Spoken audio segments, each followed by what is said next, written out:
کہ ہر بندہ وہ ایک اپنا بعد میں جو ہے اپنا جس کو کہتے ہیں صاحب اسلوب ہو گیا، اور اس طرح سے جو کیا اس طرح سے نہیں ہے کہ ہر تحریر جو ہے اس کا اپنا ایک اسلوب ہونا چاہیے بجائے اس کے کہ جو رائٹر ہے اس کا اسلوب ہونا چاہیے؟ دیکھیں اس میں نا ہمارے پاس ہوتا ہے، جیسے میں نا بہت خود پسند ہوں تو اپنی میں مثال دوں گا. تو جی اس جی میں اگر جو میرے تنزیہ مضمون ہوتے ہیں، مزاحیہ ہوتے ہیں، اس میں میرا اسٹائل مختلف ہوتا ہے، جو سنجیدہ ہوتے ہیں وہ مختلف ہوتا ہے. لیکن دونوں میں ہی آپ دیکھیں میرے سنجیدہ مضامین کا ایک الگ اسٹائل ہے، آپ کافی حد تک یعنی کہہ سکتے ہیں کہ پہچانا جاتا ہے، اور تنزیہ مزاحیہ کا تو میرا خیال ہے یقینی طور پہ پہچانا جاتا ہے.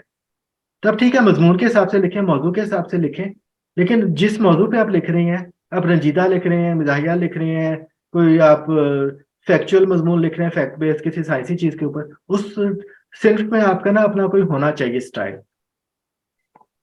ابن انشا کو ہم لے لیتے ہیں.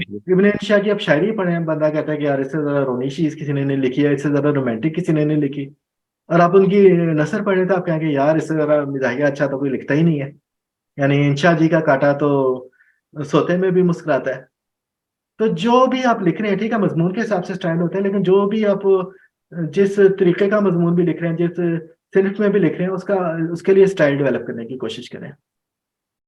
ہاں جی، سوال پھر میں چیٹ سے شروع کر دوں. بہت سارے سلام ہیں. وعلیکم السلام سب کو.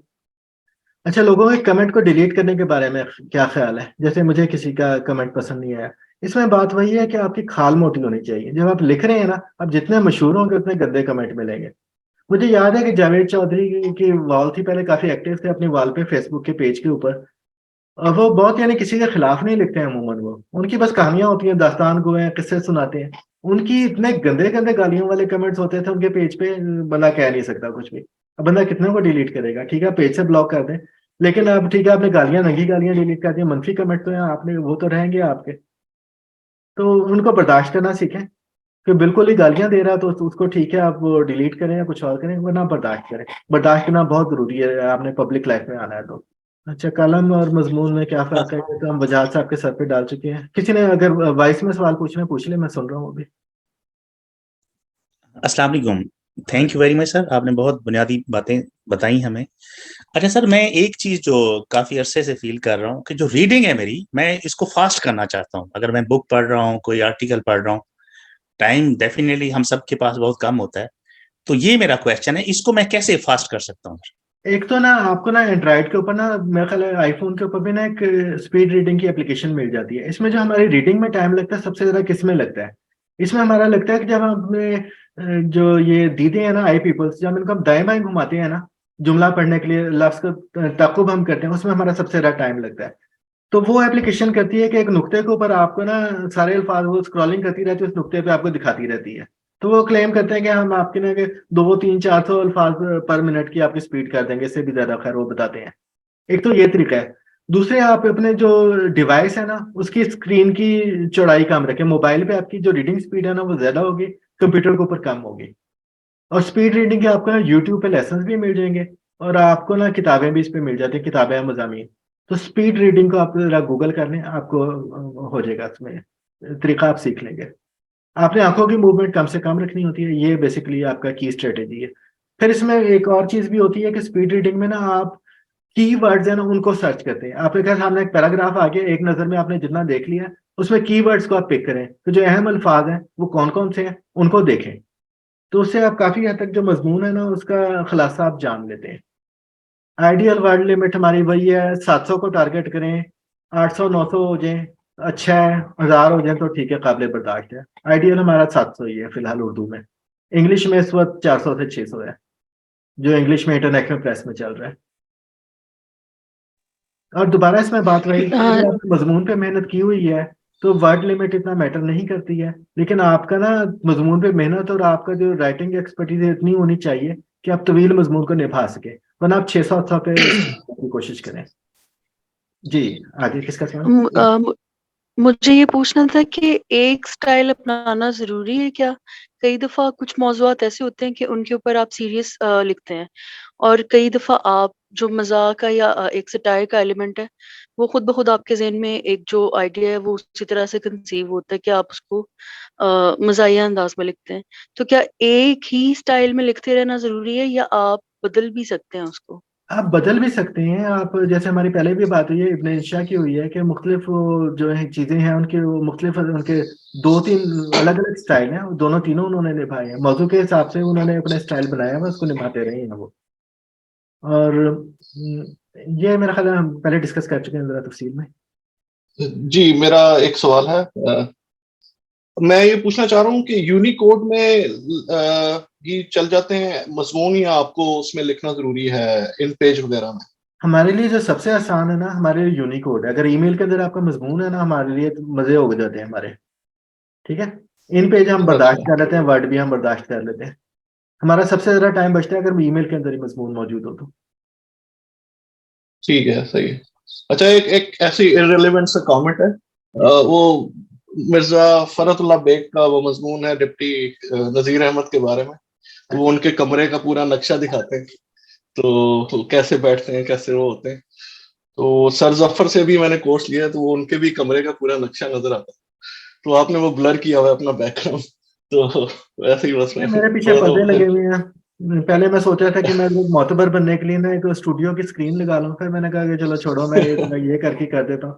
پردے تھوڑے سے رنگین ہے تو اس میں ڈسٹریکشن ہوگی، میں نے صرف خود کو نمایاں کرنے کے لیے بلر کیا ہوا. کمرے کا نقشہ آپ نہیں دیکھ سکیں گے، جو بھی گن مارا ہوا ہے میں نے کمپیوٹر کے پیچھے مارا ہوا ہے، کمپیوٹر کے سامنے صفائی ہے دیوار ہے. ٹھیک ہے. نہیں مظفر عمران صاحب وہ غالب سے لگتے تھے جو آپ کے ہیں نا بیسیکلی. اس میں ہماری جب رائٹنگ سٹائل پہ ہم آگے جائیں گے نا، اس میں ایک چیز ہوتی ہے الفاظ سے تصویر کشی. جو آپ نے اس کی بات کی ہے نا ڈپٹی نذیر احمد کے کمرے کی، وہ الفاظ سے تصویر کشی ہے کہ آپ ایسا لکھیں کہ اگلے کے ذہن میں پورا منظر ابھر آئے. وہ آگے جا کے ہم کورس میں ڈسکس کریں گے اس چیز کو. ہاں جی پوچھیں. جی اتفاق سے مجھے یہاں پر ایئرپورٹ پہ ٹرانزٹ میں ٹائم مل گیا تو میں نے کلاس اٹینڈ کر لی. سر میں یہ پوچھنا چاہ رہی تھی کہ کیا ہم جیسے ہم سب کے لیے میں نے کچھ کالم لکھے، تو کیا ہم اس میں اپنا سفر نامہ بھی یا اس طرح کی جو چیزیں تجربات ہیں، میں ایئر لائن میں 26 سال رہی ہوں، تو کیا ہم وہ تجربات بھی لکھ کے بھیج سکتے ہیں؟ آپ نے خاور جمال کو پڑھا ہے؟ ہم سب پہ جی لکھتے وہ ہیں میرے کلیگ ہیں. جی میرے ہاں تو کلیگ ہیں. بالکل وہ دیکھیں انہوں نے کتنے مزے کی چیزیں لکھی ہوئی ہیں. آپ کے جو ایکسپیرینس ہے ہر بندے کے نا جو خاص طور پہ سفر کرتے ہیں ان کے تجربات مختلف ہوتے ہیں اور بہت دلچسپ ہوتے ہیں، ضرور لکھیں ان پہ. جی ٹھیک ہے، بہتر. بس میں آگے پھر بھی بات خاور سٹائل جمال. کی آ جاتی ہے. جیسے خاور جمال کا ایک سٹائل ہے وہ ایک انداز میں لے کے چلتے ہیں، آپ کا بھی ضرور ہوگا، آپ بھی اس کو لے کے چلیں گے چاہے سنجیدہ ہو یا مزاحیہ ہو.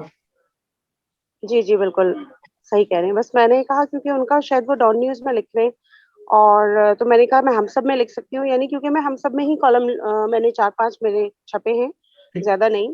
ابھی لکھنا شروع کیا ہے میں نے بلاگ. ہاں آپ ضرور لکھیں، وہ ہم سب اور ڈان دونوں پہ لکھتے ہیں خبر جو ہے، تو اس میں آپ ضرور لکھیں. اس میں بس جو ہمارے سفر ناموں میں جو عام طور پہ لوگ لکھتے ہیں نا، جیسے شمال میں چلے گئے، کسی جگہ چلے گئے، فلاں جگہ گیا، ادھر جا کے مجھے فلاں بندہ ملا، اس کے ساتھ میں نے بیٹھ کے کھانا کھایا، پھر میں ادھر چائے پی، بڑا مزہ آیا، اس کے بعد میں آگے چلا گیا، ادھر جا کے میں دوبارہ چائے پی اور مزہ آیا. یہ بالکل یعنی آپ کہہ لیں گے میری رائے میں جو کہ غلط ہو سکتی ہے، بیکار ہوتے ہیں یہ مضمون. اس میں پڑھنے والے کے لیے دلچسپی کی کیا چیز ہے؟ آپ نے چائے پی، کھانا کھایا، بہت اچھی بات ہے. یا تو فوڈ بلاگنگ کر رہے ہیں پھر تو ٹھیک ہے بتائیں، پھر کھانا آپ کا فوکس ہے.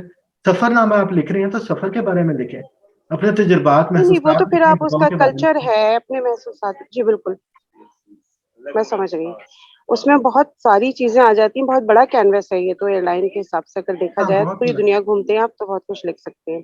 ہاں دنیا گھومتے ہیں اور طرح طرح کے لوگوں سے ملتے ہیں جو کہ آپ لوگوں کا حوصلہ ہے اور ہمارا بھی حوصلہ آپ لوگوں کے ساتھ. پھر نفسیاتی مطالعہ، لوگوں کا نفسیاتی مطالعہ بھی، پبلک ڈیلنگ بھی شامل ہے اس میں.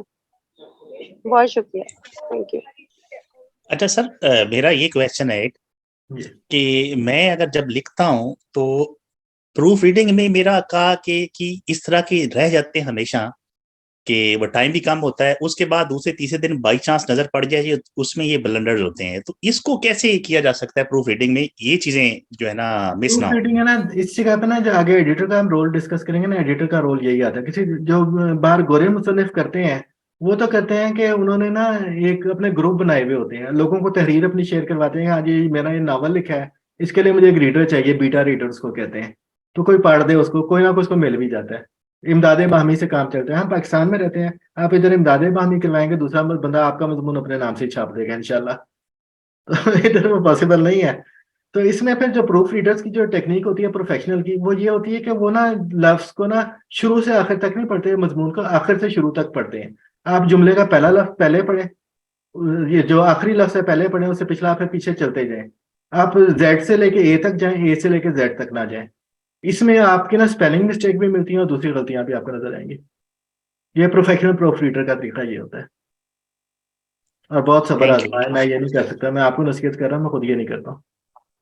عنوان کا انتخاب، اس کے بارے میں نا ہمارا پورا ایک لیکچر ہوگا، عظمیٰ بطول کا کویسچن ہے، ہمارا پورا لیکچر ہے عنوان پہ، اس کی اہمیت پہ، اس کا انتخاب کیسے کریں۔ ریکارڈنگ مل جائے گی کل پرسوں ہم اس کو ڈال دیں گے، کل میرا خیال ہے پرسوں ڈال دیں گے۔ آپ کو جی میل کا اکاؤنٹ چاہیے ہوگا، کیونکہ جی میل کو ہم ایکسیس دیں گے اس کی ریکارڈنگ کے، جی میل اکاؤنٹ کے سلیکٹ، یعنی یوزر کو سلیکٹڈ کو، پبلک نہیں ہوگی ریکارڈنگ وہ، ٹھیک ہے۔ اور کوئی سوال؟ ٹھیک ہے، میں سب کو سلانے میں کامیاب رہا ہوں، successful. I don't have any questions, لیکن جو ہے I took some notes and I can give you a quick recap. It was very informative. And I took the point where you said read the instructions even if you don't follow them. اور جو ہے ذاتی زندگی میں ہم جن لوگوں کے بارے میں لکھ رہے ہیں ان کو پتہ چل جاتا ہے کہ ہمارے بارے میں لکھا گیا ہے، تو اس کے بارے میں تجربہ یہ ہے کہ people start to be scared of you and they are very careful. اور کچھ لوگ جو ہے وہ یہ بھی کہہ دیتے ہیں ہمارے بارے میں کچھ نہیں لکھنا۔ اور سورسز کے بارے میں امپورٹنٹ پوائنٹ ہے برٹانیکا، ویکیپیڈیا اور ریفرنسز دینا، اور جو ہے don't give alternative facts like Trump, don't get discouraged by rejections. جیسے مشال اوباما سے اس کے ایڈوائزر نے کہا تھا کہ آپ پرنسٹن مٹیریل نہیں ہیں۔ ابھی 2 دن پہلے میں بیلر پہ ایک لیکچر سن رہی تھی ڈاکٹر پنڈت کا، تو وہ اب سائنٹسٹ ہیں، بہت اچھے ان کے پیپرز ہیں اور شی از ویری سکسیزفل، تو ان کو کسی نے کہا تھا کہ آپ کبھی سائنٹسٹ نہیں بنیں گی۔ تو جو ہے، اور وہ بھی صحیح بات ہے، آپ شروع میں لکھنا شروع کرتے ہیں اور اگر آپ کو ریجیکشن ملے تو آپ اتنے ڈسکریج ہو جائیں گے، یو گیو اپ، لیکن یہ کہ we should keep doing what we are doing, especially if you have something to tell. اور پروف ریڈ کرنے کے بارے میں I had the exact same point کہ گروپ بنا لیں، اس گروپ میں اتنے سارے لوگ ہیں جو لکھنا چاہ رہے ہیں، تو آپ لوگ مل کے گروپ بنا سکتے ہیں کہ میں نے کچھ لکھا تو 2 لوگ پڑھ کے بتا دیں کہ آپ کے خیال میں یہ ٹھیک ہے یا نہیں۔ میں نے خود بھی کئی بار کوشش کی ہے کہ کچھ لکھا ہو تو میں کسی کو بھیج کے کہوں کہ آپ میرا پروف ریڈ کر دیں، اور some other writers help me, جیسے doctor Tahira Kazmi looked at a couple of papers, doctor Sohail gave me some feedback. ابھی ریسنٹلی میں نے ایک صاحب کو اپنا پیپر بھیجا کہ آپ یہ پیپر جو ہے میرا پروف ریڈ کر دیں، اردو میں واپس بھیج دیں، تو انہوں نے اس میں بہت زیادہ چینجز کر دیں، جیسے کہ اور کچھ چیزیں اس میں ڈال دیں جو میری نہیں ہیں، تو ابھی مجھے اس پہ اور انہوں نے میرا کام اور بڑھا دیا، تو یہ بھی ہوتا ہے۔ دیکھیے ظفر عمران تو نہیں تھے یہ صاحب؟ جی میں یہ صاحب ظفر عمران تو نہیں تھے؟ نہیں ظفر۔ اور کچھ چیزیں جو مجھے بہت فائدہ مند لگیں وہ یہ ہے کہ سادہ جملے لکھیں، آپ کا اپنا نقطہ نظر کیا ہے، پوائنٹس کیا کور کرنے ہیں، بلٹ پوائنٹس بنا لیں کہ بھائی یہ پوائنٹس، ان پوائنٹس کے اوپر مجھے اپنا مضمون لکھنا ہے، اور چھوٹا لکھیں۔ اس میں نا شاید یوسفی نے اپنے کسی کتاب کے دیباچے میں لکھا ہوا ہے کہ جی یہ سادہ الفاظ میں بات بیان کرنا نا علماء اور جو پادری ہوتے ہیں نا، مذہبی رہنما، مولوی کہہ لیں، ان کے لیے مناسب ہے یہ سٹائل، اور وہی اس سے اجتناب برتتے ہیں۔ جی بہت شکریہ۔ السلام علیکم۔ وعلیکم السلام۔ جی جناب حنان صاحب، آپ کی بہت ساری باتیں میں نے بہت نوٹس، آپ نے بہت تھوڑے وقت کے اندر کافی کوئی 30-40 چھوٹے چھوٹے ٹاپک جو ہے نا ڈسکس کیے ہیں۔ اس میں مجھے جو سب سے اچھا لگ رہا ہے اور جو سب سے سینسیٹیو ہے نا وہ یہ ہے کہ جب لکھتے ہیں تو کسی کی ذات کے بارے میں اور اس کے کام کے بارے میں تفریق کرنا ذرا بہت بعض کا مشکل ہو جاتا ہے۔ بات تو آپ اس کے کام کی کر رہے ہیں، جیسے ابھی آپ نے 1-2 ایگزامپل بھی دی، لیکن کرتے کرتے وہ کسی نہ کسی حد تک اس کی ذات پر بھی کچھ نہ کچھ محسوس ہوتا ہے کہ آپ نے اس کی ذات کے بارے میں بھی بات کہہ دی ہے۔ یہ ایک تھوڑا سا زیادہ سینسیٹیو ایشو میرے نزدیک ہے، اور یہی میں نے آج آپ سے جو سیکھا ہے بہت ساری چیزوں کے ساتھ، اس میں یہی ہے کہ اس میں ہمیں مزید سینسیٹیو ہونا چاہیے تاکہ ہم کسی شخص کی ذات کے بارے میں لکھتے ہوئے بہت زیادہ محتاط ہوں، اور جو اس نے کہا ہے، جو کیا ہے، اس کے بارے میں آپ 100 دفعہ باتیں لکھ سکتے ہیں۔ تو میں یہ سمجھتا ہوں کہ یہ ایک بہت ہی اہم بات جو تھی وہ میں نے آج آپ سے سیکھی ہے. اچھا جناب، کوئی اور سوال؟ جی. اس میں نا جو ری رائٹ کرنے کے بارے میں ہمارے دو بہت محترم دوست ہیں، ایک کا نام ہے وسیع بابا اور دوسرے ہیں ظفر عمران. تو وسیع کی اردو اسپیشلی شروع میں تو ایسی تھی کہ بس اللہ ہی بچائے اسے. میں نے ایک ایڈیٹنگ کے لیے سافٹ ویئر بنایا، اس کا ایک محرک بہت بڑا وسیع بھی تھا. اس کو آٹومیٹک جو کوئی 1,500-2,000 غلطیاں ٹھیک کرتا ہے، وہ آپ کو میں ٹرائل کے لیے دے بھی دوں گا. اس کو میں ویب پہ ڈالنے کے لیے تیاری کر رہا ہوں کچھ، تو آپ لوگوں کے لیے بھی کچھ عرصے کے لیے اویلیبل ہوگا وہ فری میں. آگے چل کے آپ دیکھیں گے ابھی کورس کے درمیان. تو خیر، تو وسیع ہے وہ مضمون میرے سے ایڈٹ کرواتا تھا ہمیشہ. ایک دو اس نے ظفر کو دیے ہیں، تو اس نے کہتا ہے یار تم نے تو میرا سٹائل ہی مار دیا ٹوٹل، یہ تو اردو کا مضمون بن گیا. میں اس کے مضمون میں کم سے کم چینج کرتا تھا، اس کا سٹائل بچ جاتا تھا. تو ری رائٹ کر کے آپ مصنف کی اتنی اصلاح بھی کر دیتے ہیں کئی مرتبہ کہ اس کی یعنی مضمون کی روح مر جاتی ہے، کچھ کا کچھ بن جاتا ہے وہ.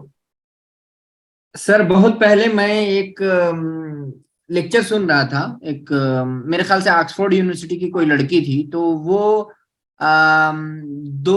میرے خیال سے 2 یا 4 رائٹروں کا وہ تقابلی جائزہ لے رہی تھی. تو اس میں اس نے یہ جائزہ لیا کہ انگلش میں، پتہ نہیں اردو میں تو مجھے نہیں لگتا ہے کہ ایسا آج تک کوئی ریسرچ میری نظر سے تو نہیں گزری. اس میں اس نے یہ جائزہ لینے کی کوشش کی کہ آخر وہ کون سے الفاظ ہیں، وہ کس طرح کے الفاظ کا چناؤ کرتے ہیں کہ یہ پاپولر رائٹر ہو گئے. اس کے اوپر اس نے ریسرچ کیا. میں جسٹ آپ سے ایز اے ایڈیٹر ایک چیز ذہن میں بس ایسے اچانک سے رینڈم سے ایک خیال آیا، تو میں پوچھا. بہت سارے مضامین آپ نے ایڈٹ کیے ہوں گے، اس کے بعد میں اس کے ریویو بھی دیکھا ہوگا. نہیں، اس کی آپ کو ضرورت ہی نہیں. کچھ ایسی چیز جو آپ بتا سکتے ہوں، کچھ ٹرک جو آپ کو لگا کہ یہ چیزیں ہیں جو انسان کو ہٹ کرتی ہیں، مطلب ایسی چیزیں پسند کی جاتی ہیں اور وغیرہ وغیرہ. اس میں سر کئی $1 بلین کی ایڈورٹیزمنٹ ایجنسی اس پہ چل رہی ہے. جو سرچ انجن آپٹیمائزیشن ایک چیز ہوتی ہے، اس کے اوپر اس میں یہ سارا کام ہی یہ ہو سکتا ہے کہ آپ کون سے الفاظ استعمال کریں جس سے وہ گوگل کے پہلے پیج پہ آ جائے، کس طرح وہ زیادہ لوگ اس کو دیکھ سکیں. تو اس کورس میں تو اس کو ہم اتنا ٹچ نہیں کریں گے. آگے اگر میں نے شاید کیا انگلش بلاگنگ پہ، اگر میں نے کیا یا اردو میں بھی چلیں کو ڈسکس کر لیں گے، تو اس میں بھی ہر چیز آئے گی کہ ہم کون سے پاپولر لفظ ہوتے ہیں جو عنوان میں ہوں یا مضمون کے اندر ہو، تو مضمون تھوڑا زیادہ اٹھتا ہے. ٹھیک، وہ ہم آگے چل کے اگلے لیکچرز میں اس کو ڈسکس کریں گے. سر مجھے سوال کرنا تھا آپ سے کہ پروف ریڈنگ کے لیے آپ کہہ رہے ہیں، کیا ہم خود پروف ریڈنگ کریں یا ہم اپنے کسی ساتھی سے بھی کروا سکتے ہیں؟ کوئی دوسرا ساتھی کرے گا وہ زیادہ بہتر ہے. ٹھیک ہے، اگر خود کرنا ہے تو خود کے لیے پھر طریقہ وہی ہوتا ہے جو بالکل پروفیشنل والا طریقہ، اور ذرا مشکل بھی ہے کہ آپ آخر سے شروع تک پڑھنا شروع کریں، زیڈ سے اے تک پڑھیں، مضمون کے آخری لفظ سے بیکورڈ چلنا شروع کریں. ورنہ آپ 2-3 دفعہ پروف ریڈنگ، یہ اسپیلنگ یا گرامیٹیکل مسٹیکس وغیرہ کے لیے ٹھیک رہتا ہے. اور مضمون کی اگر کوالٹی کے حساب سے کرنا ہے، پھر آپ شروع سے آخر تک ہی پڑھیں گے. ہاں جی، یہ جملہ زیادہ ہے، یہ کام ہے، اس کو کچھ ہم کر سکتے ہیں، اس کے لیے شروع سے آخر کا طریقہ ہے. اگر آپ نے کہا کہ وغیرہ کی ایررز دیکھنی ہے، اسپیلنگ ایررز دیکھنی ہے، پھر آخر سے شروع تک دیکھیں. آپ کچھ فرما رہے ہیں ظفر عمران سر؟ ظفر عمران کا بہت ذکر کر لیا آپ نے، تو میں نے کہا ایک سوال کی اجازت دیں تو میں آپ جی سر پلیز بتائیے کہ پروف ریڈنگ اور ایڈیٹنگ میں کیا فرق ہے؟ بنیادی فرق کیا ہے؟ یہ ایک ہی چیز ہے؟ یہ جب اگلا لیکچر ہے نا ہمارا ایڈیٹر کے بارے میں، وہ ہم اس میں ڈسکس کر لیں گے. جی بہتر، بہت شکریہ. ٹھیک سر، کیونکہ ابھی میں نے وقت کی وجہ سے وہ والا پورشن نکال دیا ہے، تو وہ پھر ہم اگلے میں ڈسکس کریں گے اور وجاہت صاحب سے بھی ان کی رائے لے لیں گے. اچھا سر، ایک لاسٹ کویشچن ابھی ذہن میں آیا ہے، تو اس بارے میں جیسے آپ کر رہے ہیں سارا کچھ، اس سے ریلیونٹ جو بکس ہوں کوئی آپ کے نظر میں، وہ لازمی ریکمینڈ کیجیے گا. اس میں سر مسئلہ یہ ہے کہ اردو میں اس میں نا 9 ہونے کے برابر بکس ہیں. اردو بلاگنگ پہ بھی آپ کو کچھ نہیں ملے گا، انگلش میں آپ کو مل جاتی ہے. تو انگلش کی 1-2 بک دے دوں گا. ایک خاص طور پہ بک جو ہے وہ ہے کہ ہم ٹاپک کیسے تلاش کریں.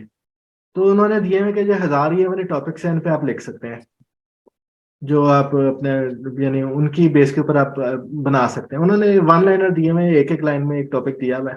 اس طرح کی چیزیں وہ آگے ہم ڈسکس کریں گے کورس میں. ٹھیک جناب، تو آج کے لیے پھر خدا حافظ. اوکے جناب.